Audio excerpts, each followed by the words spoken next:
Good morning. Good morning, everybody. Good morning, everybody who's sitting in the room. And good morning, everybody who is sitting in your room or online. Today, I'd like to begin to address the topic of love and power in relationships, particularly anger. How to manifest anger while maintaining loving kindness.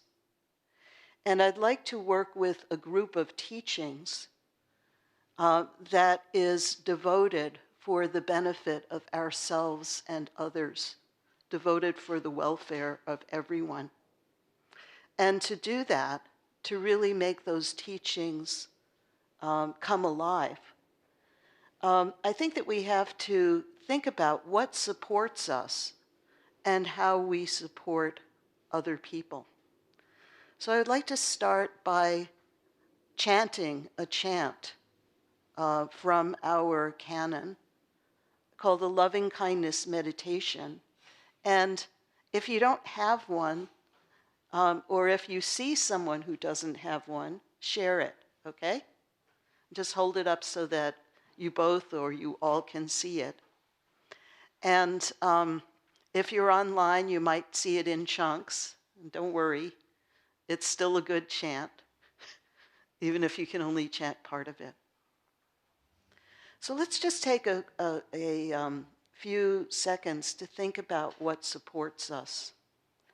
And I want to say that in this conversation that we're about to have today, that I'm supported by the past Tantos, Anna Thorne, and past acting Tanto, Tova Green, and current Tanto, Tim Wicks. The Tanto is the head of practice and makes the invitation for someone to give a talk. And that I'm also supported by the senior Dharma teacher who's offering the practice period, my Dharma brother, Ryushin Paul Haller. Thanks, Paul. And who introduced the topic of the Paramitas, or perfections, as something for us to pay attention to. And even if we're practicing for the first time, it's a good topic, and I'll try to make it accessible. So what if we just take 3 breaths to think about who and what supports us? This room and these people in the room support us, so if you can't think of someone else, this is fine. Okay, so let's take 3 breaths to think of this.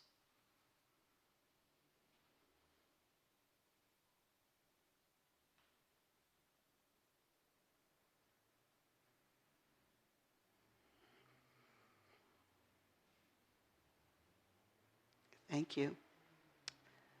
And at the end of the sutra, when we finish the sutra, I'll ask you to name names of individuals or groups of people who need our support. You don't have to raise your hand. We'll just take 3 breaths to do it, and it may happen all at once. People may end up saying things all at once. Okay, are you ready? Loving kindness meditation. This is what should be accomplished by the one who is wise, who seeks the good and has obtained peace. Let one be strenuous, upright, and sincere, without pride, easily contented, and let one not be submerged by the things of the world. Let one speak upon oneself the burden of riches. Let one's senses be controlled. Let one be wise but not puffed up. Let one not direct possessions for one's family. Let one be nothing that is mean, nor that the wise may reprove. May all beings be happy. May they be joyous and live in safety. All living beings, whether weak or strong, high or middle or low realms of existence, small or great, visible or invisible, or far born or to be born. May all beings be happy. Let no one deceive another, nor despise any being in any state. Let none by anger or hatred wish harm to another, even as a mother at the risk of her life watches over and protects her only child. Let boundless mind should one cherish all living things, suffusing love over the entire world above or all around without limit. So let one cultivate an infinite goodwill, the whole world, standing or walking, sitting or lying down, all one's waking hours. Let one practice the way with gratitude, not holding to fixed views, endowed with insight, freed from sense appetites. Who achieves the way will be freed from the duality of birth and death. This recitation of the loving kindness meditation is dedicated to the benefit of all beings, particularly, everybody say at the same time, okay?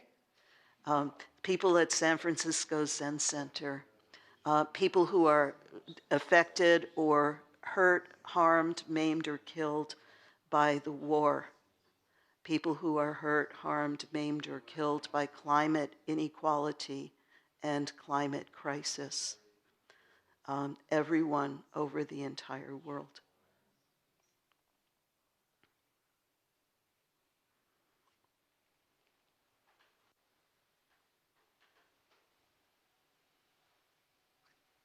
Thank you.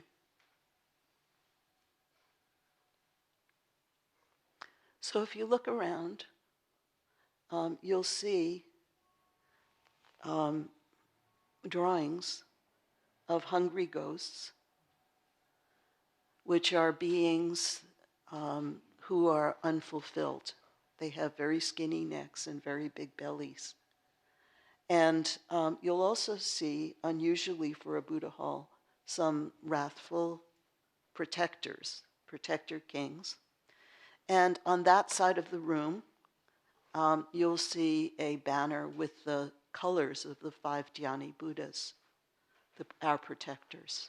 So these are qualities that surpass the entire world. And looking around, I also see my co-teacher, Dave, whose work on triggers and the psychology of anger has strongly influenced this work.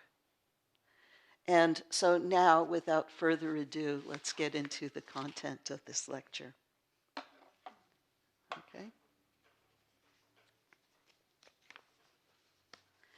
So this is a day of practice which brings some of the teachings to life in everyday experience. And I just want to know whether this topic of anger and loving kindness, how many people here have experienced anger? And how many people here would like to understand how to manifest anger while maintaining loving kindness? Okay. So I think it's a relevant topic. And anger is a challenge to us because we have a couple of nervous systems that get signaled when things don't go our way. So when things do go our way, let's just remind ourselves, we feel joyful, peaceful, and powerful, and our food digests well, and we sleep. Okay, when things don't go our way, we feel mad, sad, or scared. And things don't appear to be going our way. And over millions of years, nature has evolved in us this emotion called anger. And in traditional Buddhism, anger is a no-no. Okay? So, but in the modern world, as we know, anger can be a yes, yes. So, how do we respond positively and helpfully, beneficially when we experience anger? So, this hasn't been just a problem in this day and age. So, Aristotle said, anyone can become angry.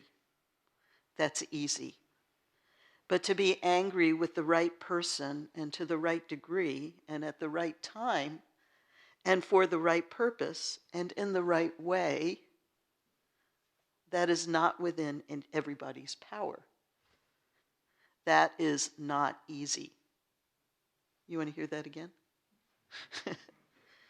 Anybody can become angry. That is easy, although it's not easy for everyone, okay? But to be angry with the right person and to the right degree and at the right time and for the right purpose and in the right way, that is not within everyone's power. That is not easy. So I want to say that what we're talking about is how to work with and adapt an emotion that puts us into an emergency state in a way that benefits us and the people around us for the rest of our lives and all throughout space and time. Okay, so we have this emotion that's designed for emergency situations called anger that switches us into fight, flight, or freeze. So it switches us into a state that's very particular, and how to use it in a general way that blesses and helps everyone and everything throughout space and time. So that would be how to work with anger in a way that manifests loving kindness. It's not just enough to manifest the feeling of loving kindness. That helps us. It makes us feel good. But how about everyone around us? Does it manifest loving kindness for, for some people to have food and some people to have none? For some people to have to be in fear of their lives and other people to be under the illusion of safety? It does not. And to continue those conditions does not. One side or one part of the situation might feel joy or right or any one of a number of things, but not everybody does. So you see the problem. For everybody to feel benefited is, I just gulped, because it's daunting. It's daunting to think that. When I think, oh no, this anger that I feel, could I do this in a way that's beneficial? My immediate reaction is, oh gosh, no. But I have to, and I think we have to. Otherwise, the consequences. So, but we may not be able to. We may not be able to do it all at once. Like somebody said yesterday to me, we become angry when there's a problem. But what if we think of it as a predicament instead? So when there's a predicament, we can deal with part of it, knowing that there's a whole situation. And I think that's very wise advice. On the other hand, if we think that something is a predicament and we get attached to it being a predicament, we can be satisfied with less of a solution than we need, less of a practice than we need. So what is adaptive behavior when we're angry? What is adaptive anger? What is functional anger? How can we learn behaviors and skills that meet the demands of situations that appear as problems to us and for which we generate emergency responses? So what are the concepts? What are the practices? And what is the intimacy that allows us to do this? And fortunately, the Buddha Dharma, the teaching, has teachings that help us with this. And they're called perfections or paramitas. Paramitas is, they're called perfections. And they are generosity, morality, patience, effort or energy, concentration, and wisdom. So think of a time when you were angry, whether it was annoyed, irritated, frustrated, angry, enraged, or furious.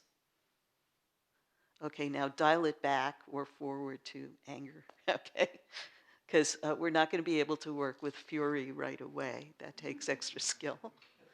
And annoyance might not motivate us enough to actually work with it unless it goes on over a long time in which it becomes anger, right? So let's take stuff in the middle to deal with.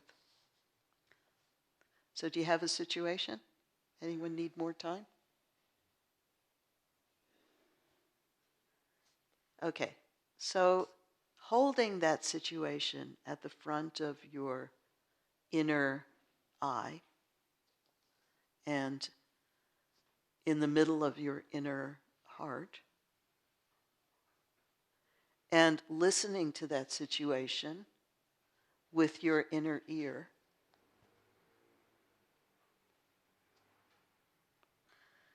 the perfections hold the promise of working with that situation, this situation itself, in a way that's not attached. Does anyone have an extra cushion? Someone needs it in back. Yeah. Okay. Thank you. Okay. So not attached, not anticipating reward, so not standing at the head of the bowling alley, having thrown the ball and going like this, okay, to make the ball go to the right pin. Okay, so not doing that. Not attached, not glomming onto it. Not corrupted.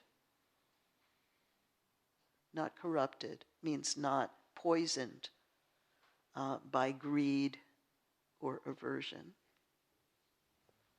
Not conceptual, in other words, it feels satisfying at a somatic level. And devoted, expressing love.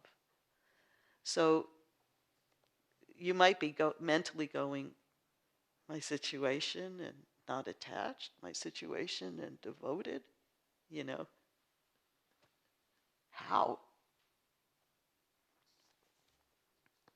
Or you might be saying, oh, I'm tired of the situation, I can't even look at it, you know. So there's various reactions we can have in situations that anger us. And that's the promise of the Paramitas, to be able to respond rather than react in ways that are characterized by awakening and beneficence. Wow.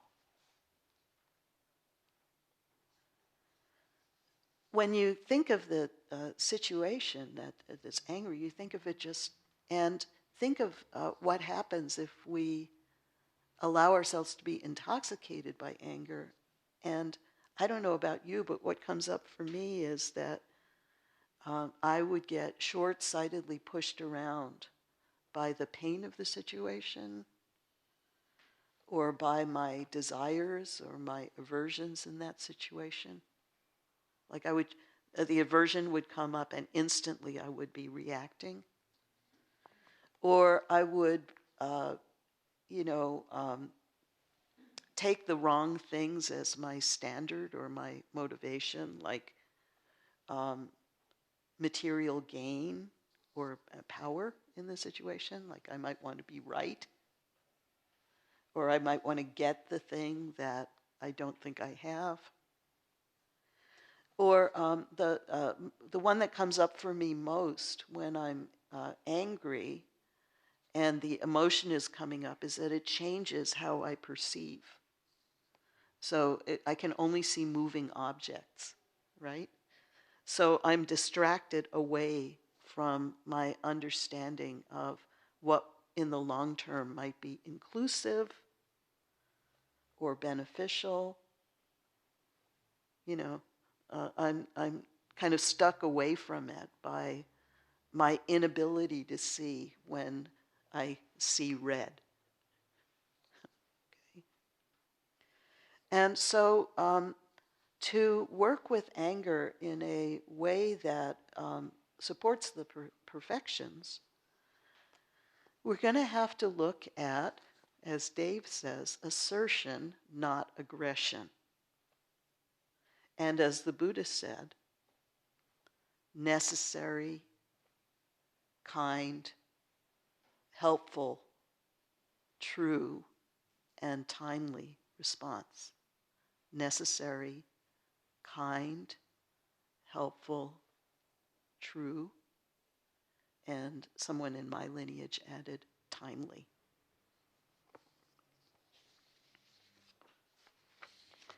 So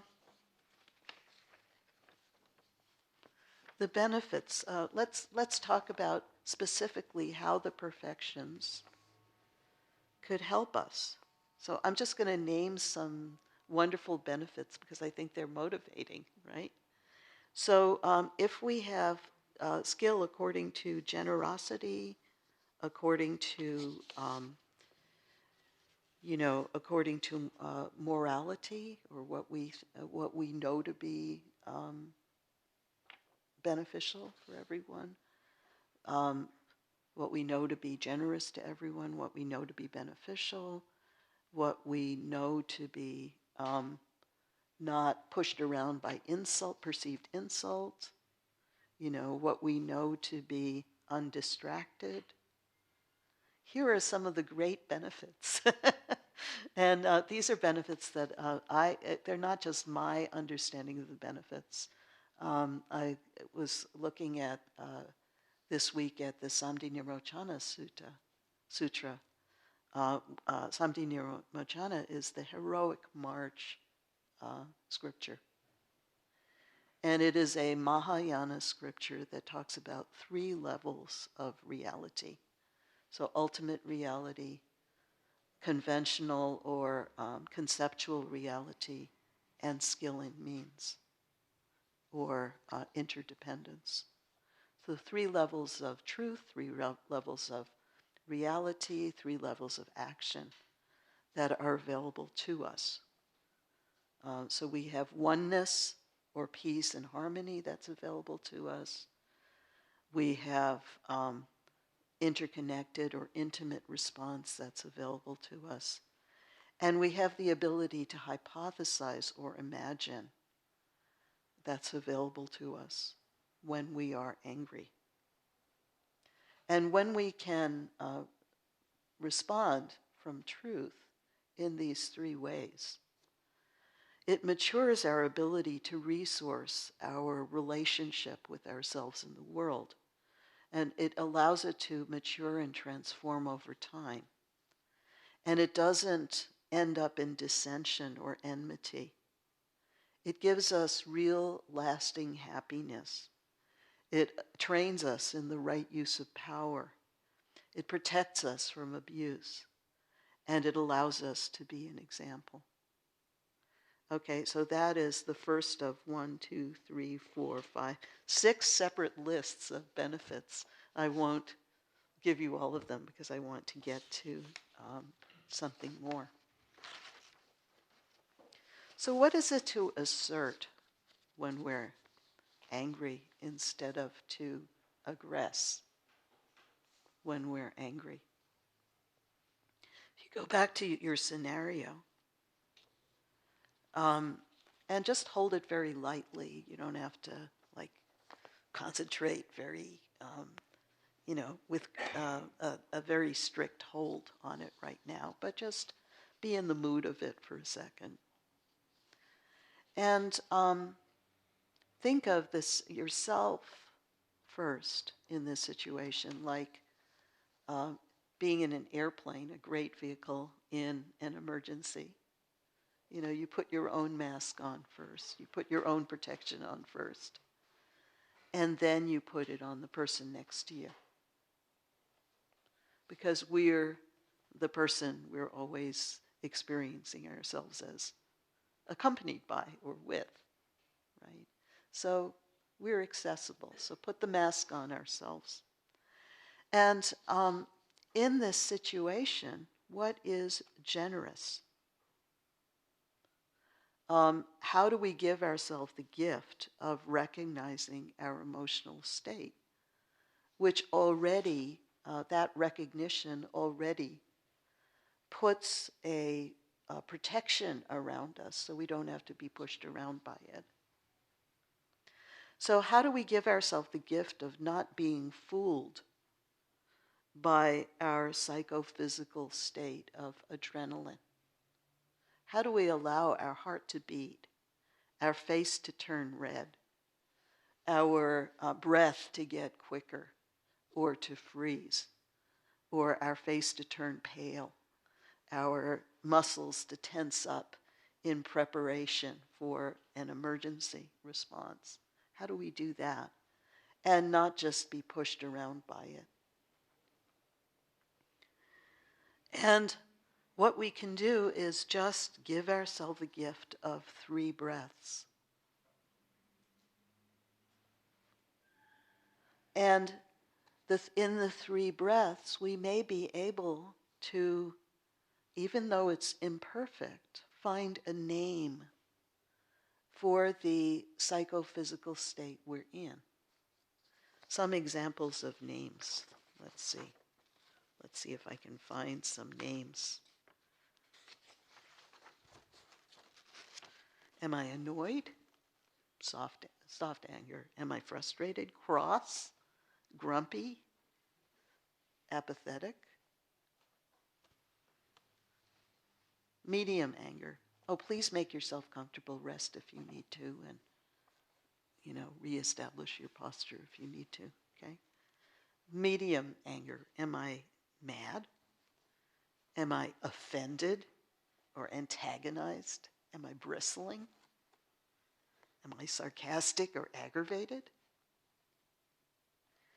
Okay, or is it intense? Am I hostile? Am I aggressive? Am I livid? Am I furious? Am I warlike? Am I bitter? Am I raving? Am I menacing or seething, right? Okay, so all those things. A lot funnier when you're not feeling that way, really.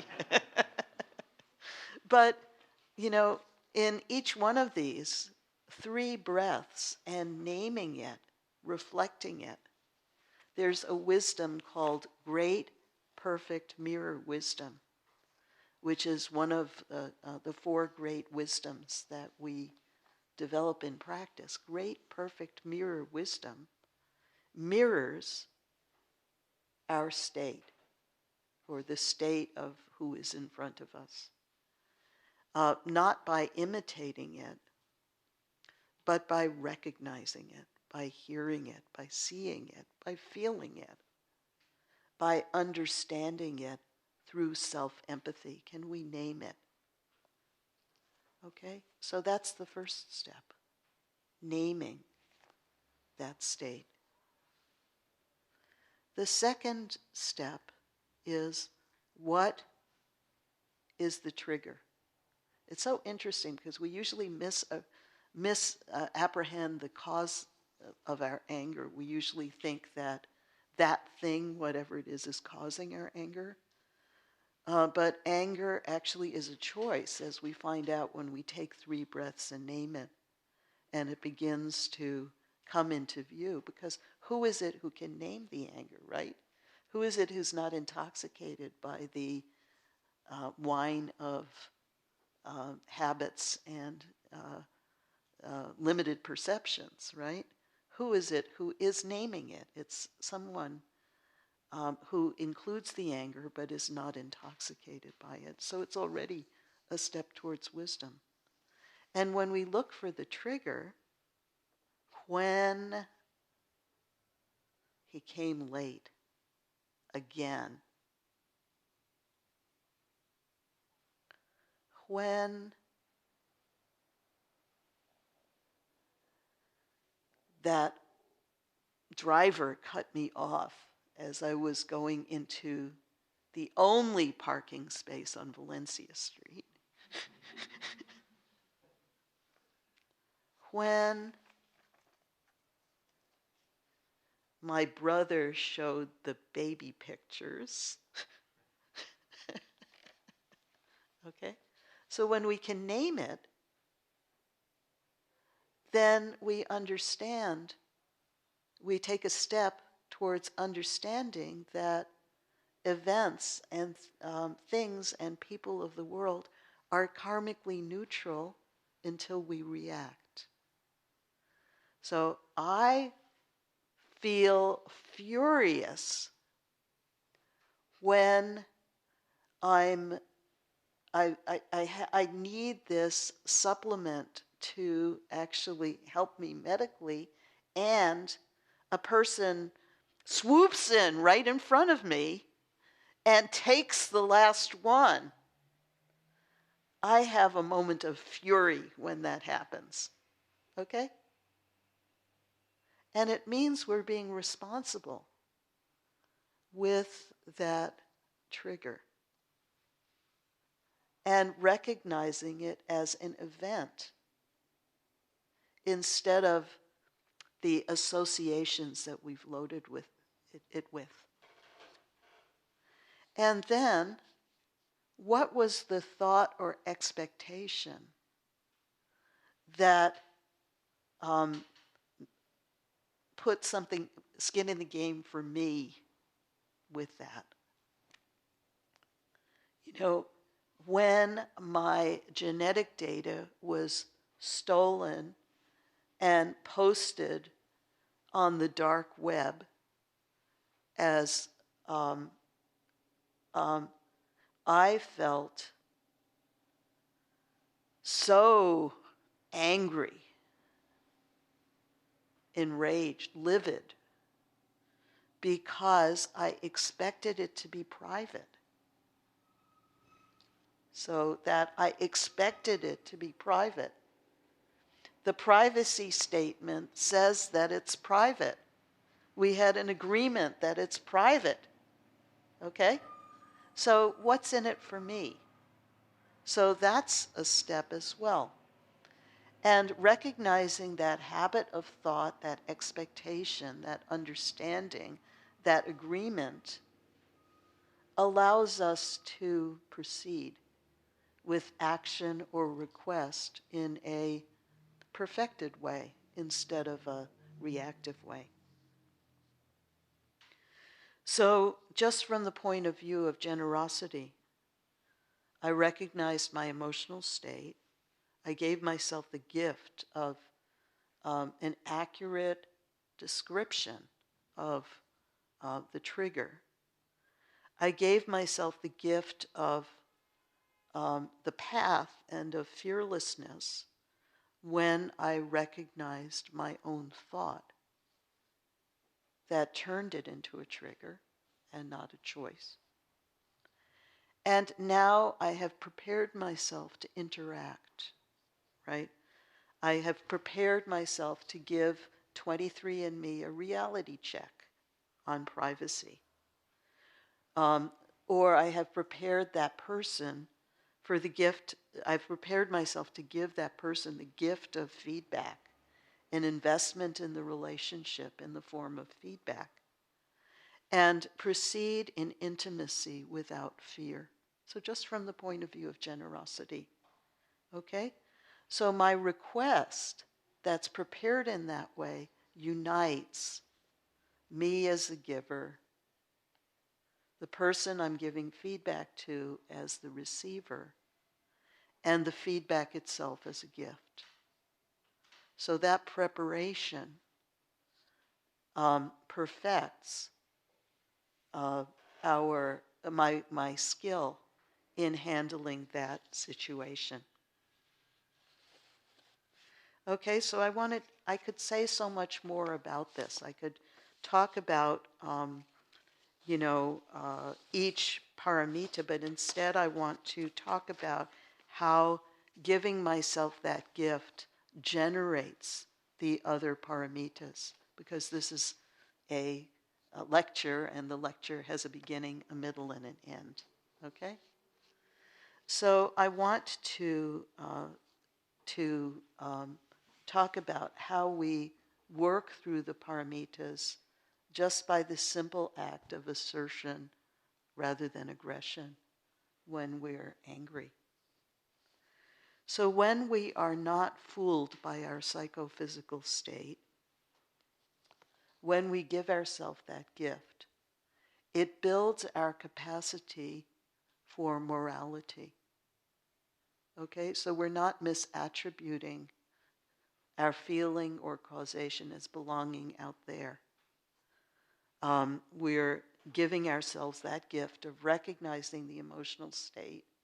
And when we know we're angry or furious, we can say something like, someone else this week said to me,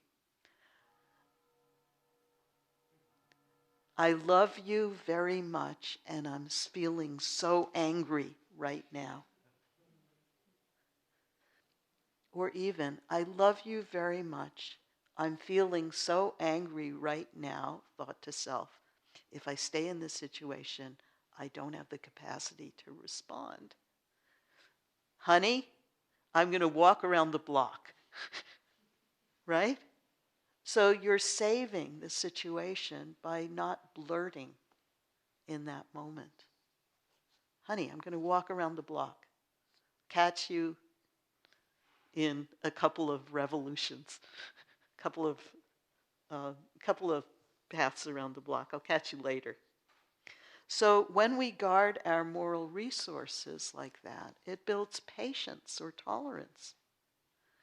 Resilience, because, honey, I really love you, but I'm so mad. I'm so angry. I'm powerfully angry with you. So it means I can actually be patient enough to wait till I've walked around the block once, oh no, twice, no, 3 times, 6 times, before I can say what triggered me. So then I can describe it in neutral or friendly ways. So it builds resilience. It builds resilience, which allows me to use the energy of that anger. So it builds energy or right effort, which is another of the paramitas. And when I can act in accord with what I know to be beneficial, when that energy of the anger is available to me, instead of being dissipated in screaming or hitting or bludgeoning with words or with actions, revenge, retaliation, when I don't have to do those things but can respond, then it builds a sense of concentration or containment within which the relationship can grow. It allows the relationship, whether it's oneself or whether it's with the world, to become an extended meditation, an extended contemplation in the world of action. That doesn't exclude conventional thought, but rather matures it. So even if we can only give ourselves the gift of naming the emotion and we're not ready to do more, it's already laying the foundation for all of the perfections. All of the perfections are generated from that one act of kindness towards ourselves. So this is what should be accomplished by the one who is wise, who seeks the good and has obtained peace, or even is wanting to obtain peace. We are strenuous, upright, and sincere. Okay? This is what should be accomplished. In a state of anger, we have the responsibility to generate kindness towards ourselves and towards the people we're with. Okay, so look at the sutra once again, if you would. And just, I'm not asking you to read it, I'm asking you to scan it. If the person next to you doesn't have one, just hold it up. I'm asking you to scan it and find one line or one word for your scenario.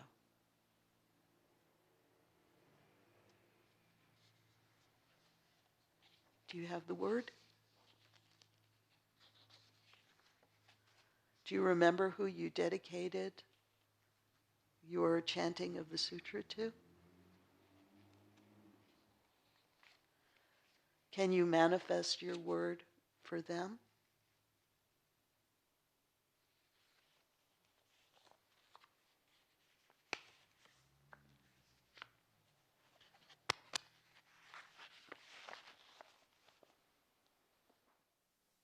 Yeah. Because I went on a little bit longer, I'd like to have a very brief stand-up Q&A, if that's possible. Is that okay? So what do you think, about 5 minutes, 10 minutes? And then have tea? Okay, so people can leave if you need to leave. And then, Dave, I wonder if you could join me for a very brief stand-up Q&A. Okay? So we'll stay in here. Anyone who wants to ask questions? Yeah, just what we're going to do is pass the mic, okay?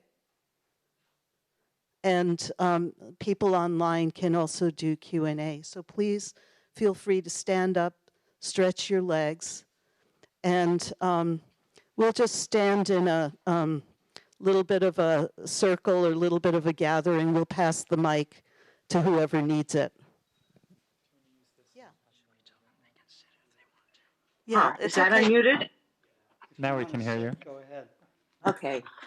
I'll try to be brief. I was just there for 3 weeks, and I came for refuge and clarity because I knew that I was taken. For me, it's more like self-pity than anger, but I think it's just a modification of anger. And what I received from my teachers and from the Sangha, the group as a teacher, was such generosity and patience and spaciousness that I was overwhelmed by it. It had perhaps a greater force coming from the entire Sangha being so generous that it allowed me to have the clarity I was hoping for, and also to see that there was a certain element of my anger which was actually helpful and more active and not so passive like my self-pity. And I'm so grateful. That sounds like Griffin. Yes. Okay. So thank you. And it's just a comment. It's what I meant by the support of the Sangha and the qualities of the Sangha that self-pity and apathy can be underlaid with anger. I don't know if that's the word. Makes sense.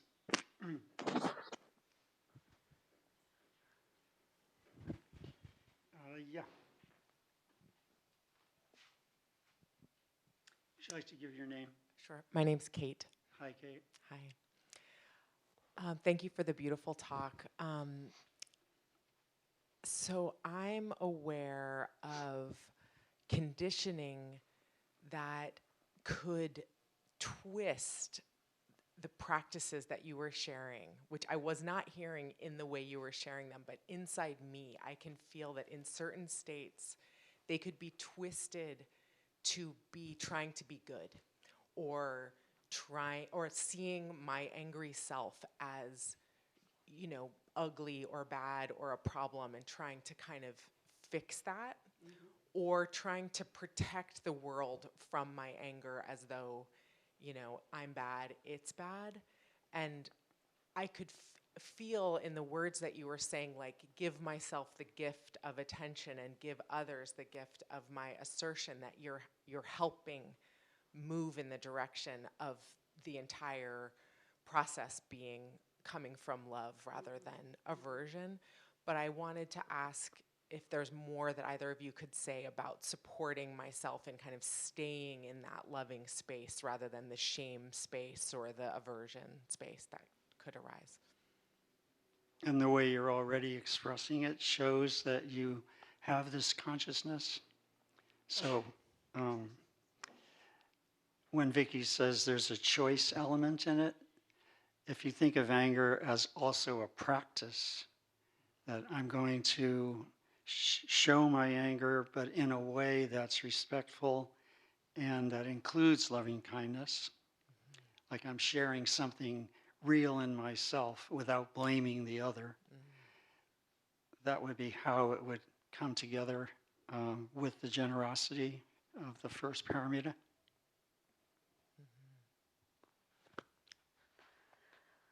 I'm interested in stuff that you do that requires skill, like music or cooking, or what do you do, Kate? That's a good question. I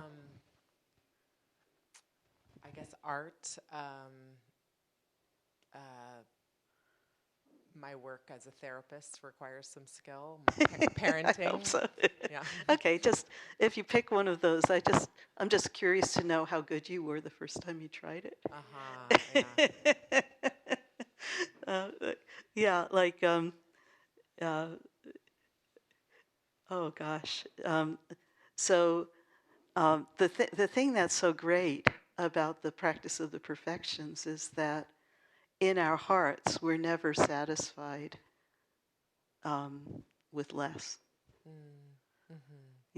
So we can relax and allow our real sense of what we need to do in life to guide us.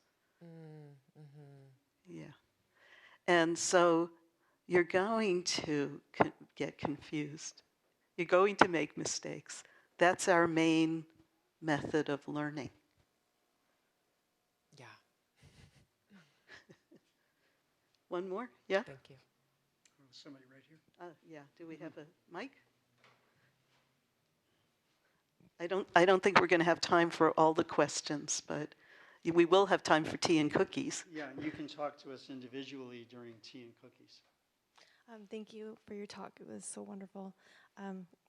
So I'm wondering, what about when you don't have a lot of time to make a skillful choice?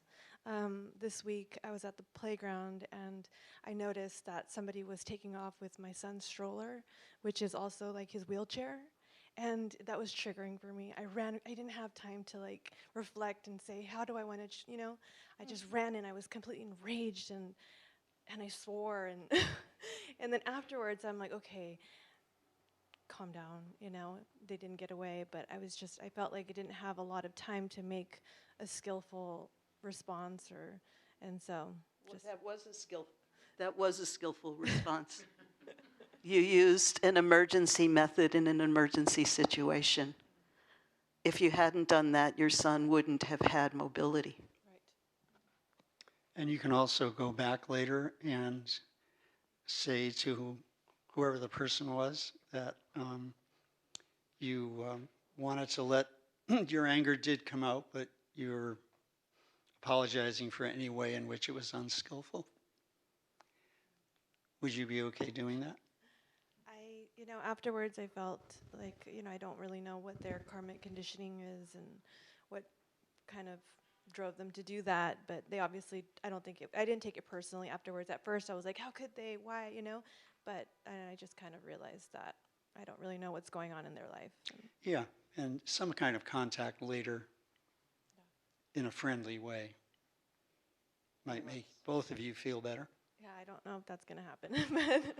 Unless it would be dangerous.